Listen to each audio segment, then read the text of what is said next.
pagi hari hingga malam hari. Dan seterusnya Tuhan, kasih-Mu tidak pernah berkesudahan bagi kami. Saat dari yang mau diajar Tuhan melalui renungan hari ini, berbicara atas setiap kami siap untuk mendengar dan memahaminya. Dalam nama Tuhan Yesus kami berdoa dan mengucap syukur. Haleluya. Amin. Shalom Bapak Ibu Saudara dikasih Tuhan. Kita berjumpa lagi dalam perenungan intim dengan Allah.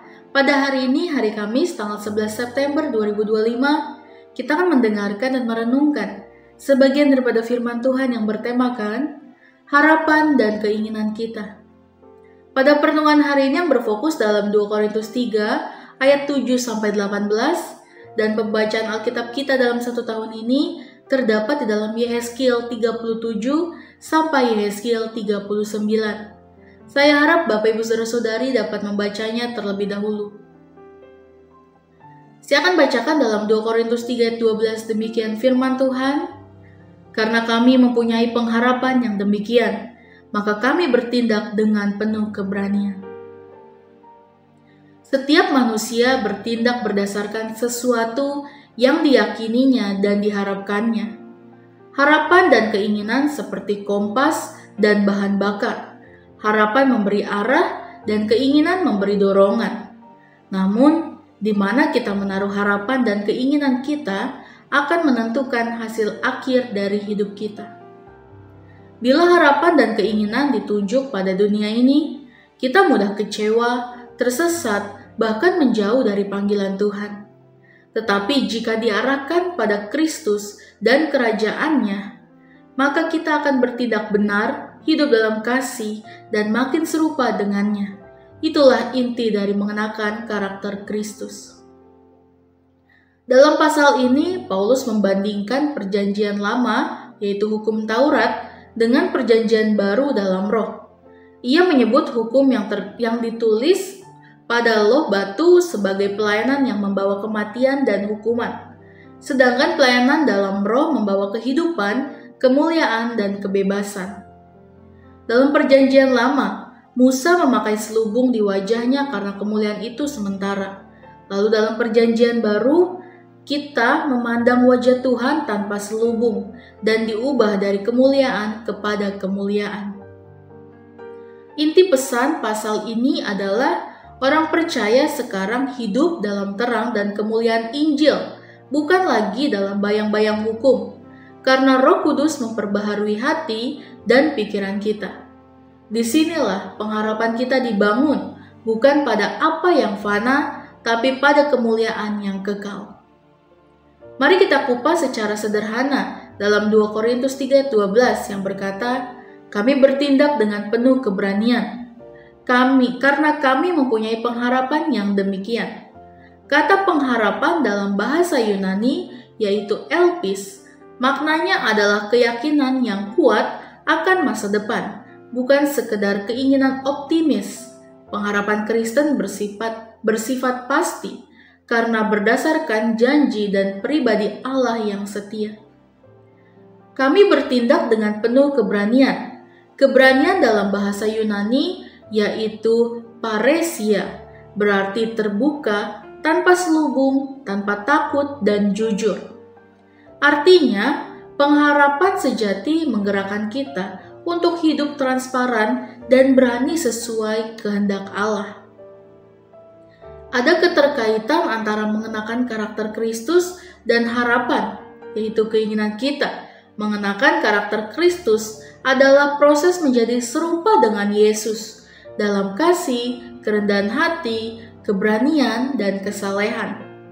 Namun proses itu tidak otomatis terjadi tanpa kemauan hati kita, khususnya dalam menaruh harapan yang benar dan menyelaraskan keinginan dengan kehendak Allah. Jika harapan kita hanya pada dunia, kita sulit memantulkan Kristus. Tetapi jika harapan kita tertuju pada kemuliaan kekal, kita berani meninggalkan dosa, keinginan daging, dan hidup dalam terang. Dalam 2 Korintus 3:18 mengatakan, dan kita semua mencerminkan kemuliaan Tuhan dengan muka yang tidak terselubung. Dan karena kemuliaan itu datang dari Tuhan, yang adalah roh, maka kita diubah menjadi serupa dengan gambarnya. hal-hal penting terkait harapan dan keinginan orang percaya berdasarkan kitab 2 Korintus pasal 3, yaitu yang pertama, harapan menentukan arah hidup.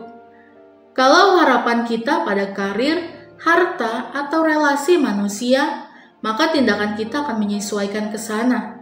Tapi bila harapan kita pada Kristus, kita akan hidup untuk menyenangkan Dia. Lalu yang kedua, keinginan menentukan prioritas hidup. Apa yang kita inginkan akan menjadi pusat perhatian dan waktu kita. Oleh karena itu, keinginan kita harus diperbaharui oleh Roh. Dalam Roma 12 ayat 2 mengatakan, "Berubahlah oleh pembaruan budimu, sehingga kamu dapat membedakan manakah kehendak Allah."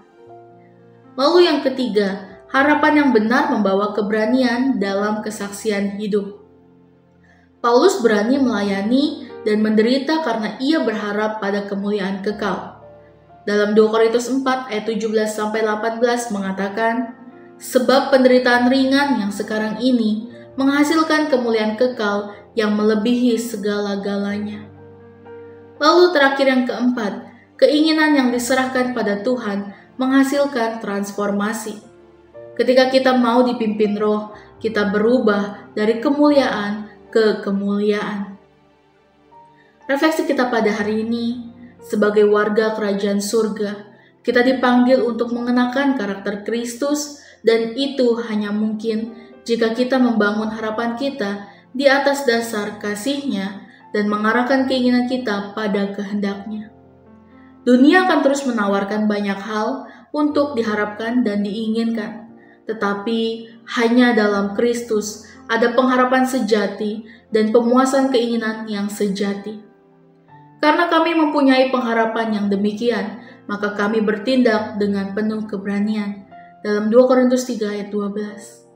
Kiranya kita sebagai warga kerajaan Allah menaruh harapan pada kemuliaan kekal, menyelaraskan keinginan kita dengan kehendak Kristus, dan mengalami transformasi hidup dari hari ke hari.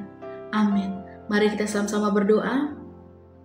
Bapa yang baik, terima kasih Tuhan Yesus untuk pertemuan pada hari ini ya Bapa. Kami boleh diberikan harapan dan keinginan kami ya Bapa. Itu semuanya oleh anugerah-Mu ya Bapa. Terima kasih ya Tuhan, kita dipanggil untuk mengenakan karakter Kristus. Biarlah Tuhan, hidup kami selalu seturut dengan kehendak-Mu ya Bapa. Pimpin setiap langkah kami, pimpin setiap kehidupan kami, apapun yang kami kerjakan, apapun yang kami lakukan ya Bapa, itu semuanya ikut campur tangan-Mu. Terima kasih ya Tuhan Yesus, kami menyerahkan hidup kami ke dalam tangan-Mu. Kehendak-Mu yang jadi bagi setiap kami. Terima kasih Tuhan Yesus, dalam nama Tuhan Yesus, haleluya. Amin. Salam sejahtera bagi kita semua. Shalom.